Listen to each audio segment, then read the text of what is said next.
In the rolling hills of a Napoleonic battlefield, a daring plan is about to unfold.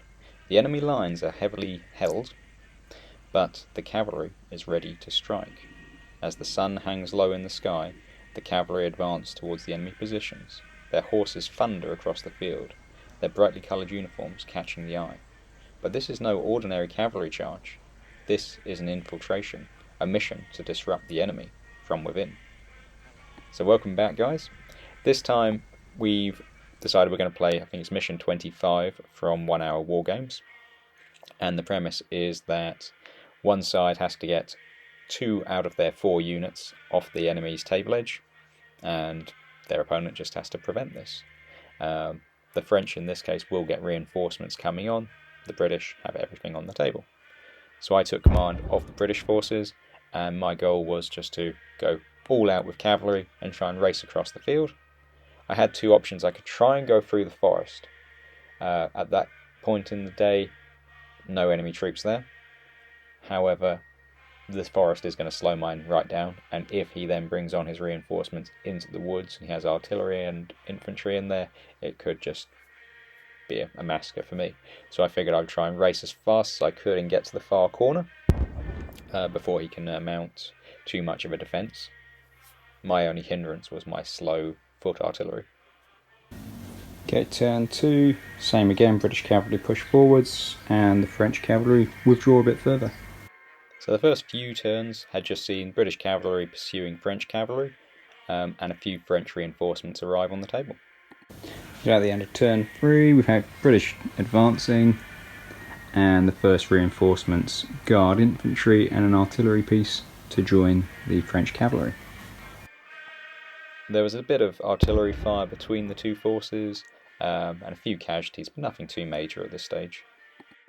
The artillery firing at French cavalry, long range, does 2 points of damage, and is the commander wounded. Commander takes a wound.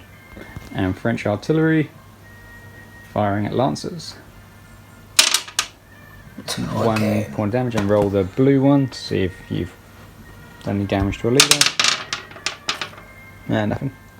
So British artillery firing over onto French cavalry. Does 2 points of damage, and the commander's fine. Into lancers.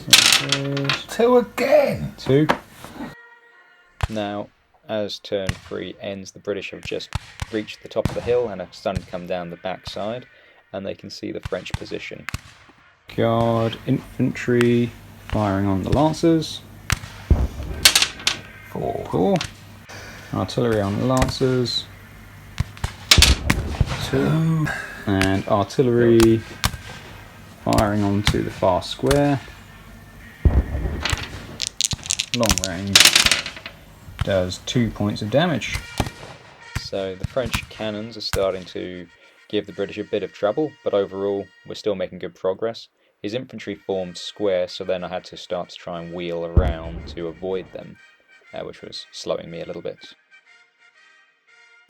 British artillery firing onto Voltigeur square. Does 2 points of damage and 1 wound to the commander. Yeah. Infantry on lancers. Yep. 1. 3. Yep. Artillery will be grape. Yep. On the Scots Greens. Oops, 3. 6.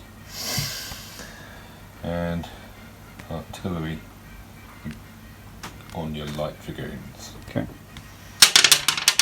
And 4. 2. Now, unfortunately for me, he did bring on reinforcements who formed square right in the corner that I wanted to exit the field. So this meant that I was going to have to charge using my lancers and try and break him. Yeah, not a good position for me to be in. Artillery piece onto infantry. Okay. Long range.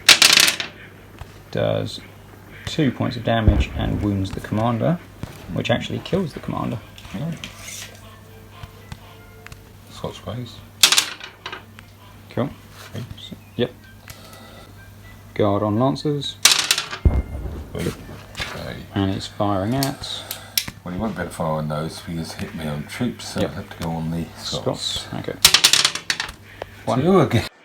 So now my lancers did break his square, well, routed his square, but they were destroyed in the process. So the corner was almost open, but at this point he brought his cavalry around to charge into me. His artillery piece had moved up just close enough to start grape-shotting my Scots Greys, so I was in a heck of a bad position to be in. So at the end of turn 8, the Voltigeur square has broken, the lancers were destroyed, and the 2 remaining cavalry are just trying to edge their way to the corner of the board. It's going to be a tough one. Okay, artillery on to dragoons. That's 1 point of damage. Yep. Scots Greys. Cool. 3.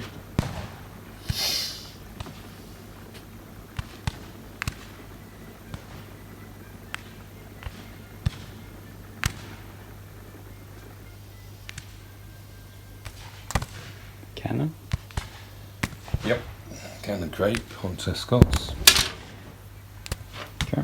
4. I think that's got them, isn't it? 7. I think they've got 1 left. 1 left. Yep. Okay. And cannon on it to get 5. Miss. Can't hit it. No. Okay. And ultimately my Scots Greys were routed, and so I just had my light dragoons left. I couldn't win, so I just turned them about and charged his cavalry for one final cavalry duel to see who could do the most damage. But the game was very fun, and it was definitely a French major victory. Game end. British cavalry didn't quite make it. The Scots Greys routed. The lancers were destroyed on the square, and the light dragoons have just beaten the French dragoons, but there won't be enough strength left to get 2 regiments off. And this artillery piece is 10 turns away if he tried to go in a straight line, and we're already on turn 9, so there's no chance for the British to win, so French victory. So yeah, as I said, great game, very tactical, trying to come up with plans to try and manoeuvre. We're really enjoying these slightly smaller games rather than just big pitched battles. I hope you guys enjoyed it. Please leave some comments below, and I'll see you next time.